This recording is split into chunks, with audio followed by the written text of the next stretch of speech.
We have established with our new city manager 5 specific task forces. Stephanie is on one of them. She's on our economic and business task force. I know she's reached out to a good number of the chamber members about issues that are impacting their businesses now, in the future, and then in the long-term future as we work our way through this incident. The other groups are one that addresses senior citizen issues, youth issues, issues with nonprofits, and a 5th one that's escaping me at this point in time. So the city's been working diligently. As you've probably seen, we have a daily show that's on Facebook to update all of the residents regarding the number of cases that are active in Palm Beach County and in Delray, what's going on, what we've had, people come on and speak already. Yesterday was about mental health, and how it's very important to keep up with your spiritual, mental, and emotional health. Oh yeah, that's our 5th group, the clergy. I met with them yesterday.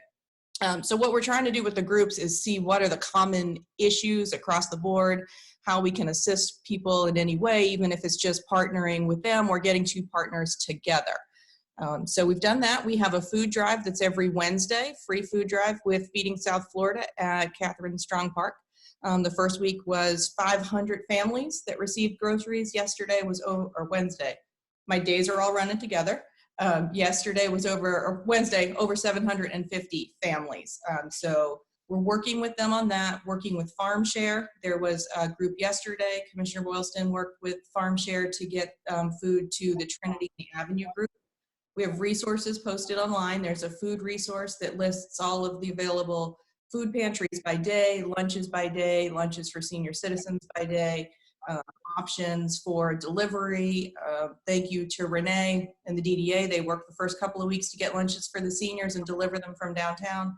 The freebie is also available through Renee and the CRA to deliver any type of supplies or take the seniors to pick up their lunches at Pompeii. So we're actively working through all of this. Fire and PD are responding to cases in full PPE. The city yesterday, you saw, issued a mandatory mask resolution for inside specific types of essential businesses. I'm sure you have a million questions and we have a million things going on. So I'm gonna drink some more coffee and listen for a little bit. And as things come up, I might just jump in as I remember more. But good morning, it's great seeing everyone again and drinking coffee with you. Thank you so much, Suzanne. Stephanie, can we ask you a quick question, or are you not doing questions today? Yes, please do. Hi, Suzanne, it's Noreen. I just Hi, have Noreen. great seeing you on the side of the road yesterday. Thanks for everything that you guys are doing. Wow. So I know this is very, very low on your to-do list, obviously, but for the nonprofits and obviously for the chamber as well, as we look to reschedule some of our events, what's the timeline, or how can we be submitting for some of those permits? I know for the Achievement Center, we're looking to reschedule the home tour for sometime in December, and obviously the fall affair too. So sure. So we've actually, Nan is still working. She is still taking permit applications. You can submit them, but we're not committing to them at this point in time. So just because we don't know when and sure. And what's going to open up, but she is still working, taking everything. I think she got one the other day for December. So by all means, if you have it ready to go, submit it, and we'll know that that's just a tentative deadline or date that you've got on there, and she'll be in touch to at least get what you need in the ball rolling for when we do get ready to start hosting events again. Okay, thank you. Be safe. You too. Good to see you in the street. Suzanne, can I ask you a question? Hi, Jim. I'm glad to see you have your coffee already. I know that's necessary for you. Very necessary. Are there any exemptions in the mandatory closing of businesses based on size, as opposed to what they do if they only have, say, 2 employees or 3 employees? So if they're a non-essential business, there is no size. If there's an essential business, then obviously they can operate within the size limits or depending on what they are.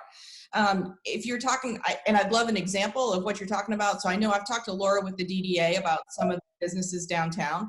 It is still okay for them to go to their business, to pick up their mail, to pick up their packages, to do whatnot, but they cannot operate their business because they're a non-essential business.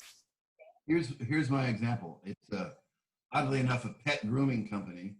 The one, it's Salty Dog, just north of 3rd and 3rd, and they had a process where people could schedule, and they would Drop off. pick up the dog and take it in, and then there were 3 workers, and enforcement shut them down a couple of days ago. Very polite, very professional about it. But the owner called me and said, you know, my people will starve. My people need this money to buy food, to pay bills. And I don't need the money. I don't care about the business, but I do care about my people.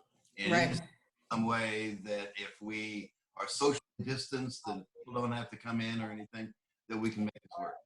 Yeah, unfortunately, right now there's not, and that's a issue that we're dealing with a lot of those businesses. I would tell them to just try and be as patient as possible, but they're a non-essential business at this point, so they're not allowed to operate under the current ordinance or resolution. Is that from the state level or the city level? That Jim, I have to get back to you. I think the state level listed their essential businesses as well. We've had so many come through at this point that they're blending together.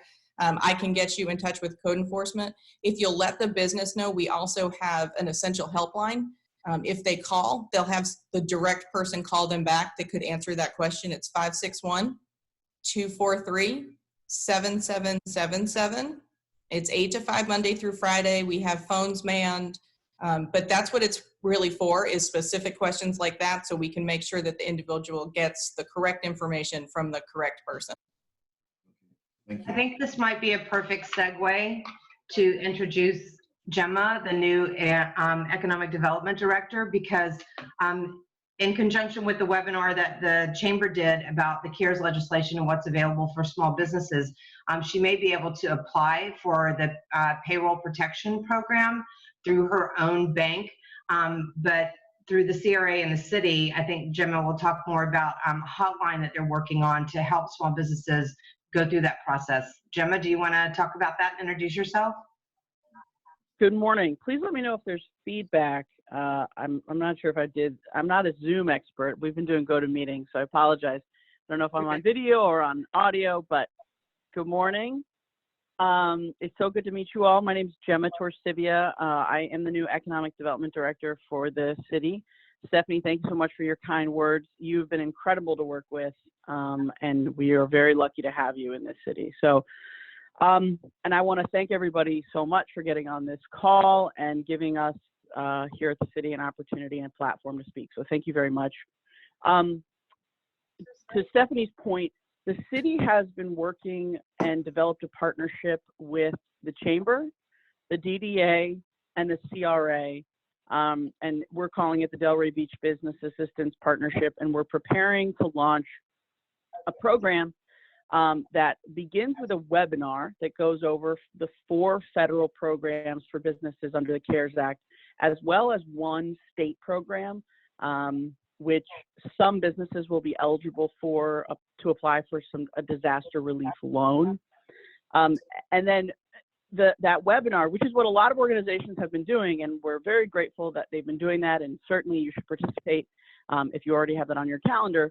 But sort of the difference and the unique spin that our partnership is providing for our actual direct businesses and the direct service we're going to provide is that city helpline that Susie just spoke about, that number that she just gave you.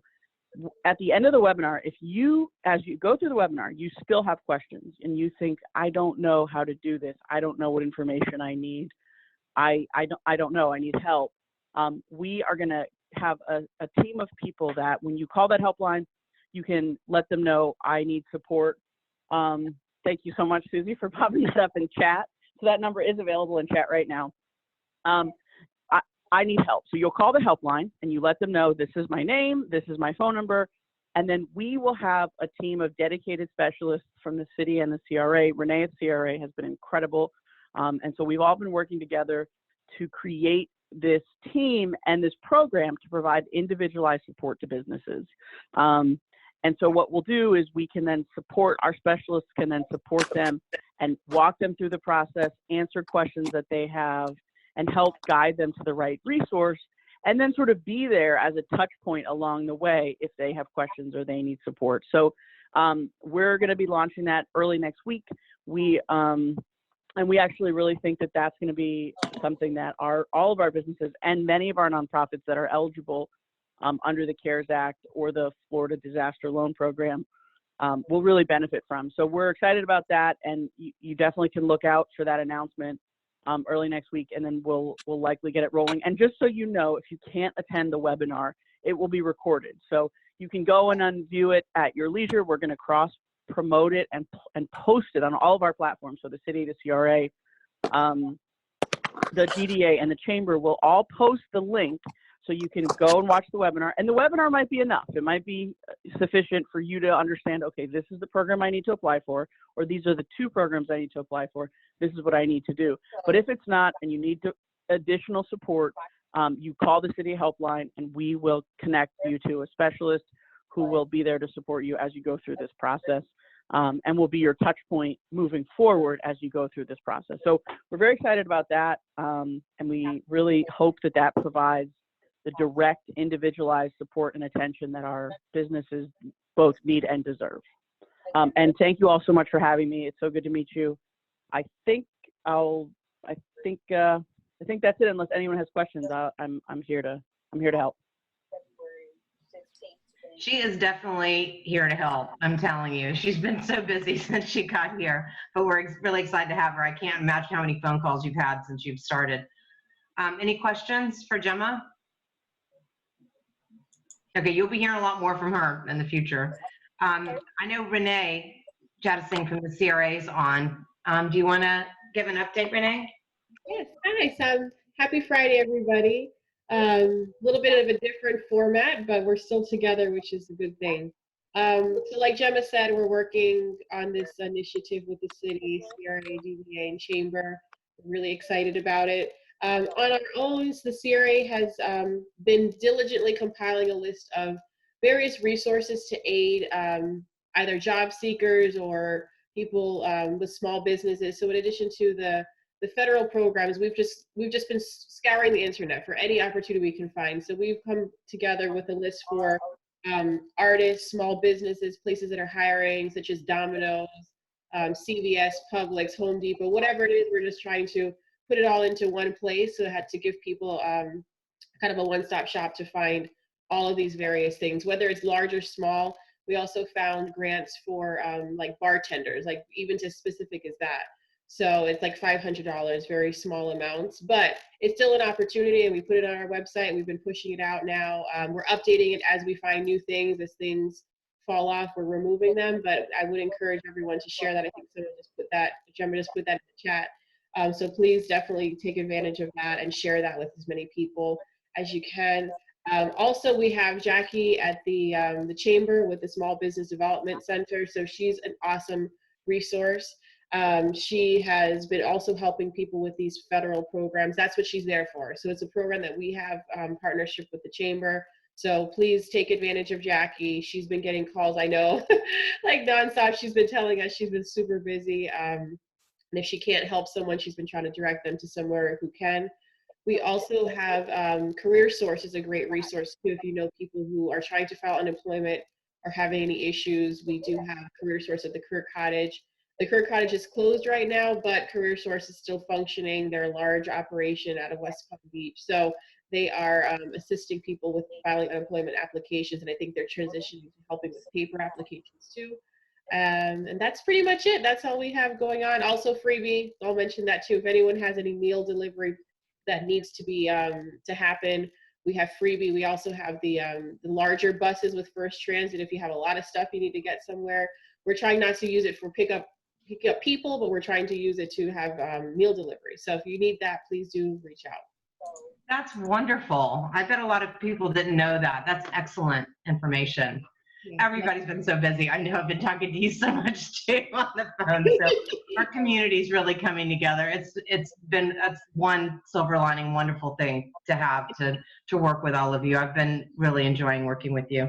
Just one more note to add from the CRA. So while we're not in the office, we are actually still working pretty diligent. All our projects are still moving forward. So the business places on Fifth Avenue, we're still working on that. We're still working with the city on permits for Coryell. So I have to say the city has been really great, even though they're working at a different capacity, but they have been really working well with us in getting our projects still moving forward. So I'd have to say we really haven't lost momentum on our larger goal.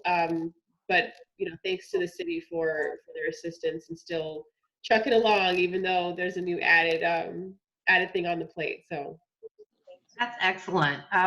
It's so funny. I feel like that we rehearsed this because that flows perfectly into planning and zoning with Elizabeth. Can I break in and ask a question to the CRA and to Gemma? Is there still going to be We Heart Small Business Month in May? We were just talking about that yesterday.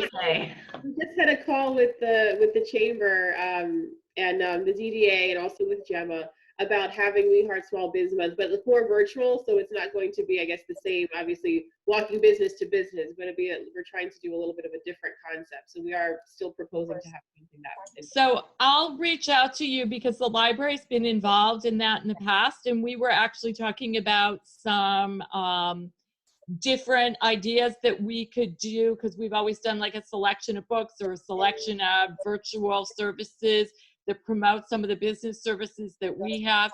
So I'll reach out to you both about that. Great. Okay. Hey, Stephanie. Yeah. This is Keith O'Donnell. Can I jump in for just 2 seconds? Yes, please do. Hello, everyone. Wanted two quick things. I wanted just to say that I had a great conversation with Gemma, and she is the real deal. Incredible that we have the opportunity to work with her. So I'm really excited about that. Secondly, Sergio, I was on a call yesterday with City of B and Don Coldo. So the Discover the Palm Beach is just such a great resources, and I'm excited that we'll have that opportunity also. So I think, look, I'm in 3 of these, one in Boca, now this, and up in Boynton, and this Zoom obviously brings everybody together. And I echo what you said, Stephanie, about this sort of getting us pushed into being able to be better online. But I'm excited about the collaboration, and apologize I could jump off to an 8:30 call, but happy to help any way I can. Thank you, Keith. So Elizabeth, do you want to give us an update? What's going on with the city? Sure. Planning and zoning? Hi, good morning. Happy Friday, as everyone else is saying. I did send a PDF through the chat box a little earlier, which would be the report that I would have handed out to you guys if we were all together. Planning and zoning, we are still taking in new development applications and resubmittals, doing it electronically, and then getting a hard copy sent in after it's been checked over. So that's still moving forward. Permits are still being issued. Next week, we have set up a kind of a concierge service where you come in by appointment and pick up your approved permit set. So if you go ahead, and I hope everybody can actually see it, but the PDF that I sent through, we did have 2 applications since the last time I updated you guys. They're both within the CRA office projects. The first one is at 2020 and 26 Northwest 6th Avenue. It's a 10,000 square foot office building for Hatcher Construction. It's split up into two-story buildings. And that's in review. And then also at 95 Southwest 5th Avenue, there is another just around 10,000 square foot, 2-story office building with covered parking. So, not all.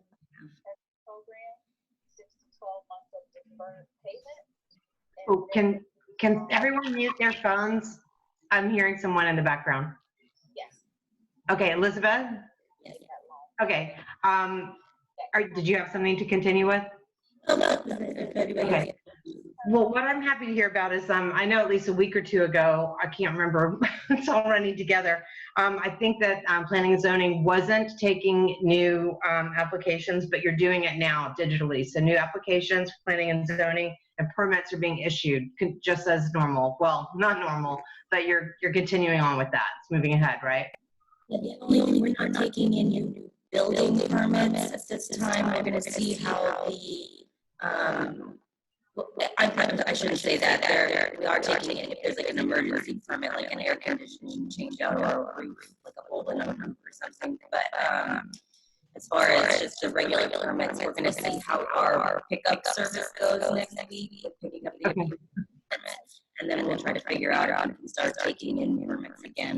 The building department doesn't have the technological ability to take in applications electronically, so we'll have to figure something else out. Okay, the audio kind of went hazy on that, but what I think I just want to recap what you said. You're doing emergency permits right now, but the regular building permits are going to be through a pickup service next week, which you're going to see how it goes. But right now it's just emergency, and you're going to see how next week goes before you open it up for full business, right?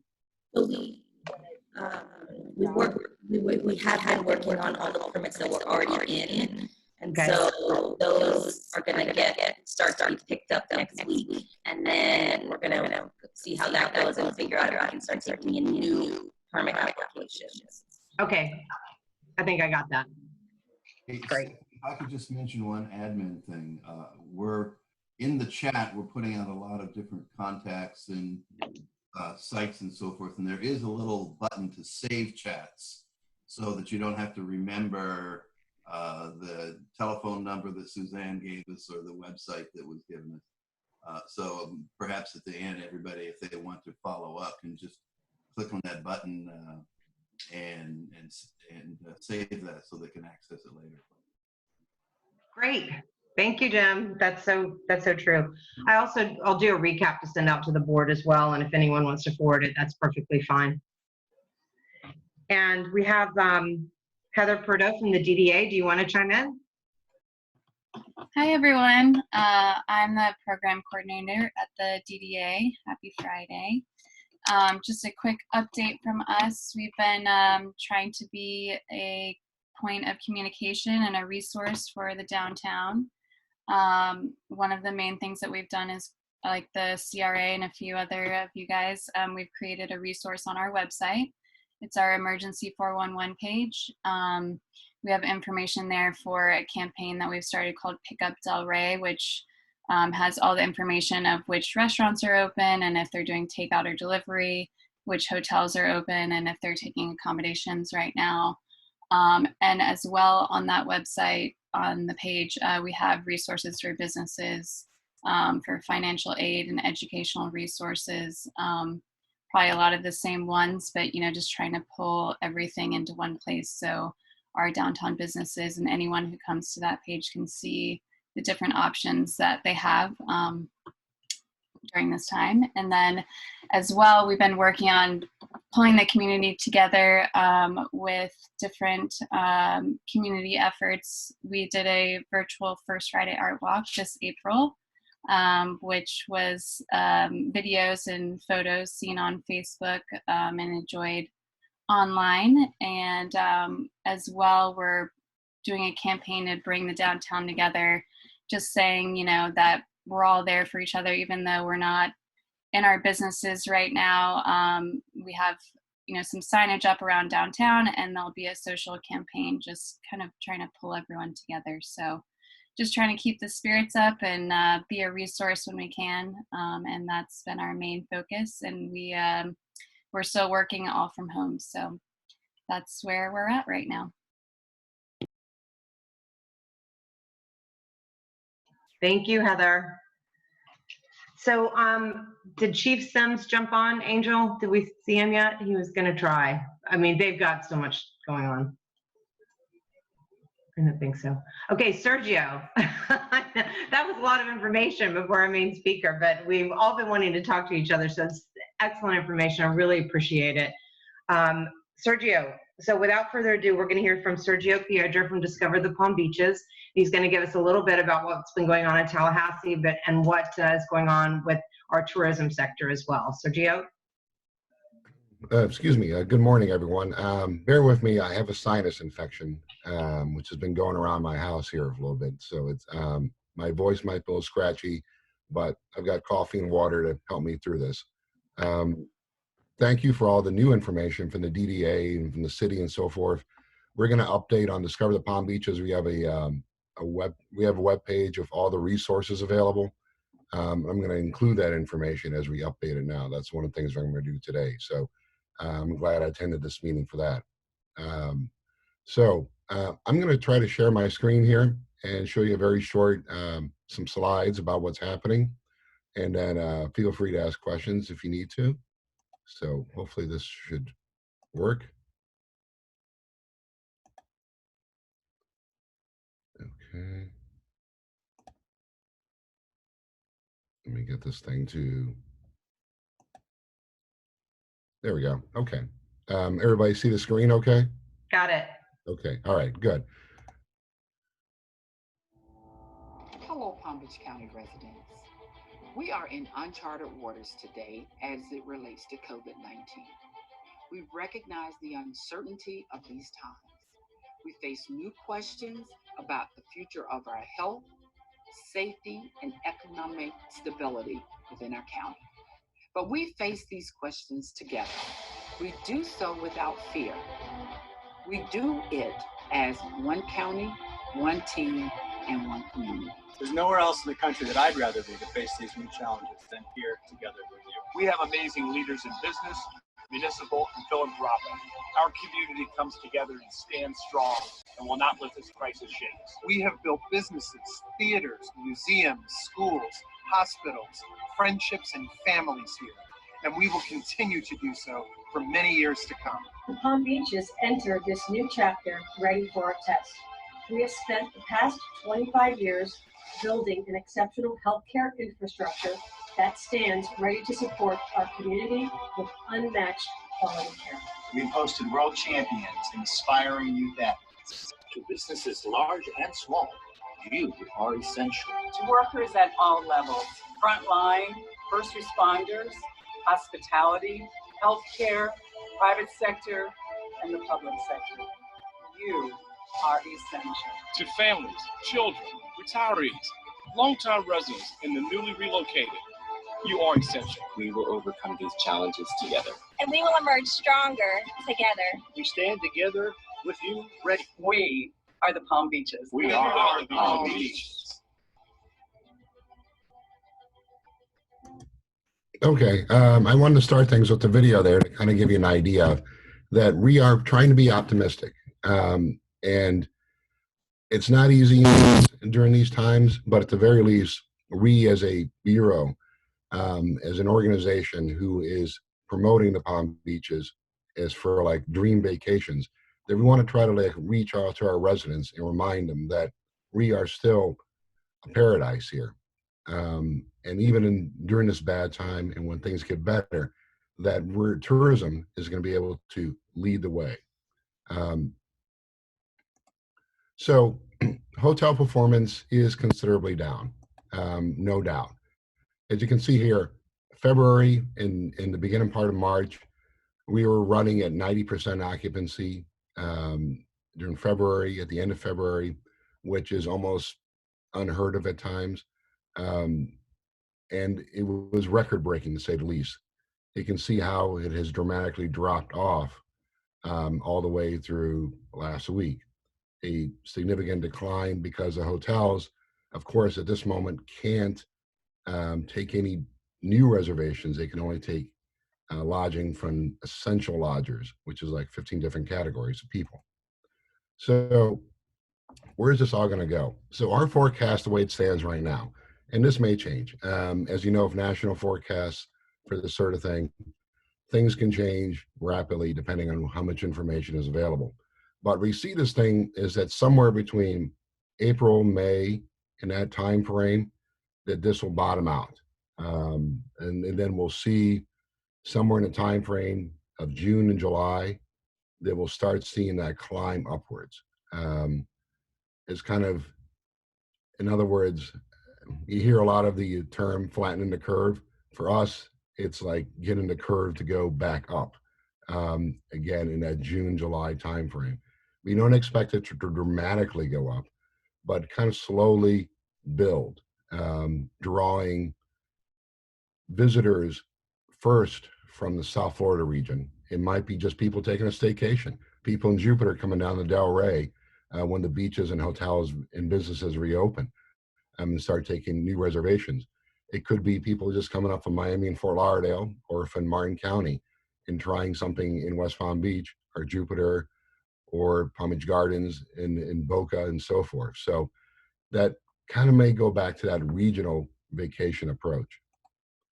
As we can see, like some of the, there's been various organizations which have, kind of taken full advantage of people being at home now to ask them a series of questions about what's important to them. And as you can see, the top thing is going to be deals and offers. Everybody's going to be looking for a bargain. And I was here with Discover back when we were at the Convention and Visitors Bureau after 9/11, and then after and during the Great Recession and so forth. And this is no surprise. Back then, everybody was looking for a deal. It was like, I'm ready to travel, but I want the best use of my money. But also, travelers are also looking at what's available out there, like food options, local businesses, how to support them. So as businesses and restaurants come back online, and hotels as well, I think people will be interested in supporting them. And that's why we think it's going to be a regional thing, that the initial first tier of travelers coming to see us again is going to be from Florida, the majority of them. So what have we done as a organization? Like I said, we are issuing, specific pages. We have banners right now. When you go to our website, thepalmbeaches.com, you will see a thing that says Palm Beach County Travel Update. You go there, it has, I've been working on this page considerably, just like what's acceptable right now. Essential lodgers, what's happening with the beaches, the airports, and attractions. Essentially, everything is closed. We try to write this in the nicest way possible. So our visitors or residents know what's happening. Again, like I said, trying to be optimistic here. We also have an essential lodgers page, noting which hotels are open. And we actually have essential lodger specials. The hotels have been kind enough to offer special rates for healthcare workers, National Guard, and so forth, well under $100, well under any rate during this time of year. And so it's not going to be very many people, but at least we want everyone to know that the hotels are accepting these type of reservations, and so something at least is moving. And most of all, like many other destinations, we have offered virtual experiences. As you can see, we've kind of made it the top thing and things to do. It's the most important thing right now, is virtual experiences. And some of this page is growing daily, and it might be just promotional videos. It might be information from other attractions. Take, for instance, the zoo or the Science Museum in West Palm Beach, which both offer virtual classes. And also the Maltz Theater, which is offering Ballet Florida. There's like a lot of different people who are offering things. And this has slowly kind of come together. But at least, the attractions understand that they have to keep people interested. And at least if the people are coming to our site to see a virtual experience, they may come back for it once things are open. And we've also began working kind of slowly on this project, Palm Beaches to Go. And this includes many of our partner restaurants who are open and offering that curbside service and so forth. So, and then again, this is the aforementioned essential lodgings. It has become the thing for us. And right now, it's kind of unfortunate that we've been through hurricanes here. So we're kind of used to this sort of thing of reaching out to the hotels and figuring out who's open and who's not. But we were prepared to post information like this. Okay, so I didn't mean to put the slide in there. I'm sorry, but I will move to the next one. So on to bigger things. What happened in Tallahassee? So this is what happened. Visit Florida, the state tourism agency survives. So just a couple days ago, the governor signed a 3-year extension to keep it open through 2023. They've begun working on regional in-state efforts as well, and just trying to stabilize the industry until hotels can reopen, or at least take new just regular leisure travelers in groups and meetings and so forth. And we're really hoping that Visit Florida will stay at about $15 million of funding.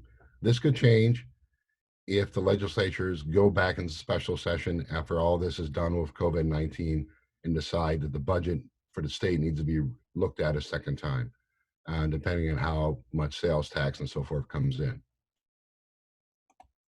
Okay, and this was the biggest thing we were worried about in Tallahassee, was that there was a conceded effort by the House leadership and the House of Representatives for Florida to take bed tax money, which they call tourist development taxes, TDT, and be able to allow local, regional government, county government to use those bed taxes for sewer projects, non-tourism facilities, and a whole bunch of other things. This kind of took everybody by surprise that they made this much of an effort to kind of make this happen this year. But two things happened. One was there was a lot of lobbying.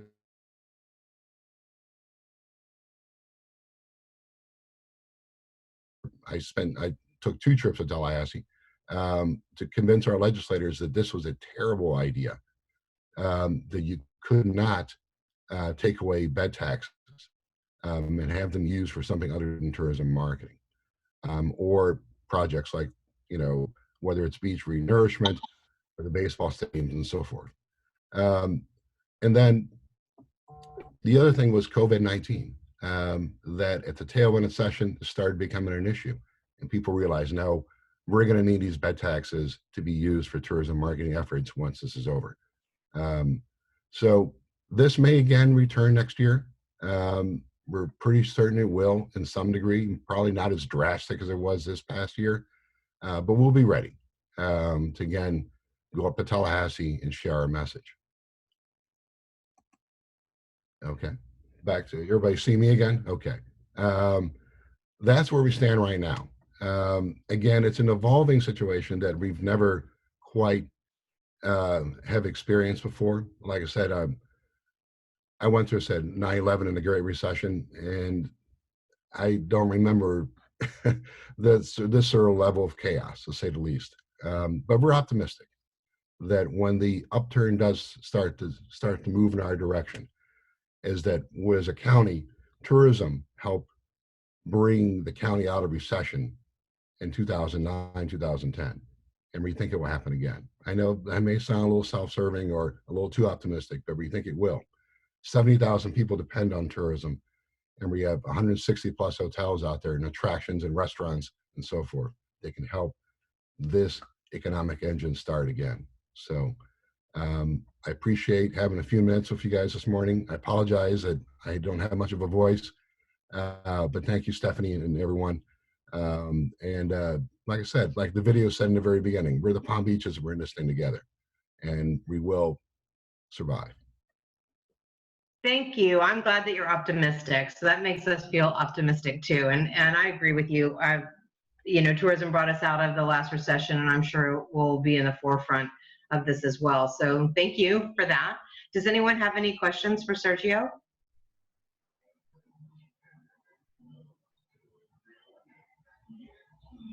Okay, well, we see that Chief Sims joined.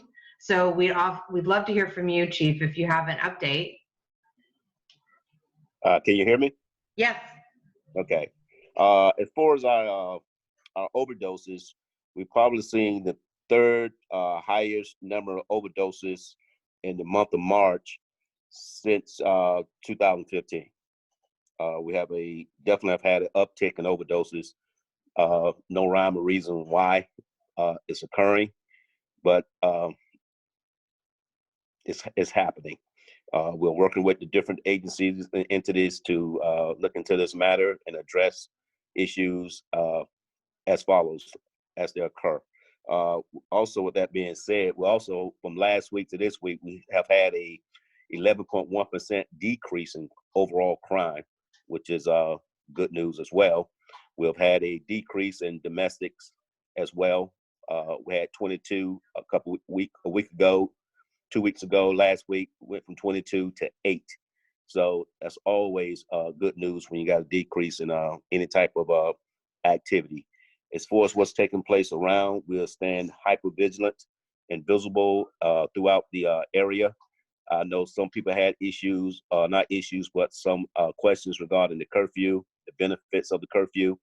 There are definitely benefits to the curfew because what it does, it allows law enforcement to approach people when they're out certain times of the evening. That becomes our mere suspicion, our probable cause to be able to approach people and question people on why they're out. And that comes in handy when you got people hanging around plazas and businesses, things of that nature. So there's a huge benefit to the curfew as far as I'm concerned. Other than that, do anybody have any questions for me?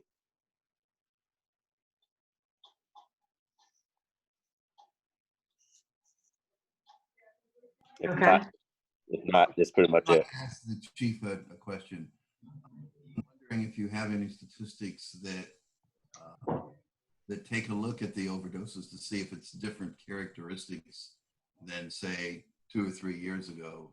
And the reason I ask that is because I know a lot was put in place to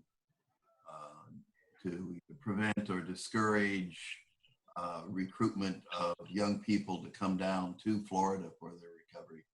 And I would imagine those are still in place, so it might be a different population or a different cause for the overdose.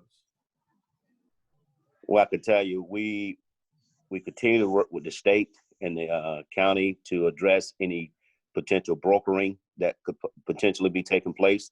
We have someone assigned to that task force as well. So that's always been a constant since we have been having this issue from 2015 to currently. So we're always looking at those, but heroin is still the drug of choice. We haven't seen much of an uptick with the fentanyl. Heroin still seems to be the drug of choice.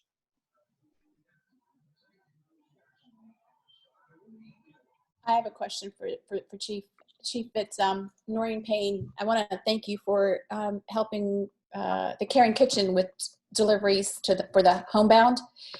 I'm curious, are you all planning to continue that for the foreseeable future, or do you envision that being turned back over to the volunteers to help out with that effort? Well, we're going to do it as long as we possibly can when needed. I can't guarantee that we're going to do it forever because sometimes situations dictate Absolutely, that we. Sure. But as long as we're needed under these circumstances, we're going to assist as much as possible. Thank you so much for doing that. That's amazing. You're welcome. They're also doing a lot of patrols around the downtown to make sure that the businesses that are closed remain safe. Yeah, well, we have high visibility downtown, but we also patrolling the officers assigned to the beach area as well to ensure that no one is actually going on the beach and no issues or activities taking place in the beach area as well. Thank you. I know you've been super busy as usual. The whole city team has been amazing. So George Gretzis has pulled together a fantastic team and they're working day and night, I can assure you, for this town. And so we're in good hands. So we're happy about that. Thank you. Okay, so does anyone else have any questions for anyone? Jem, David, do you want to say a few words? I think it's remarkable that this was brought together so quickly, and I have to give Stephanie and Angel credit for that. When I first heard we were going to try to do it in 24 hours, I thought, wow, that's going to be a challenge to get people there. But obviously, there is a lot of participation and a lot of good input. So congratulations to you all for pulling that off. And I also wanted to compliment the chief and his team for what they're accomplishing. It's absolutely critical for the city, and they're doing a great job. I just want to add my thanks also to Stephanie and her team. They've been doing such a fantastic job since this crisis. Bringing this together is just one small thing they've all been doing. Keep up the good work. Thanks for everything you do. Thank you, bosses. I have lots of bosses, as you know, so I appreciate that. Okay, so I just wanted to thank you again, Sergio Piedra, for joining us today. It's always great to see you. I always love working with you. So thank you for the update. I'm going to be recapping this, and I'll send this to the entire government affairs database that we have. And again, we're going to post it online at delraybeach.com/webinars, so you'll be able to see it or send other people to it if they need an update. So thank you, everyone, for joining us today. It's nice to see you, and we're looking forward to seeing you again in the near future. Thank you. Bye.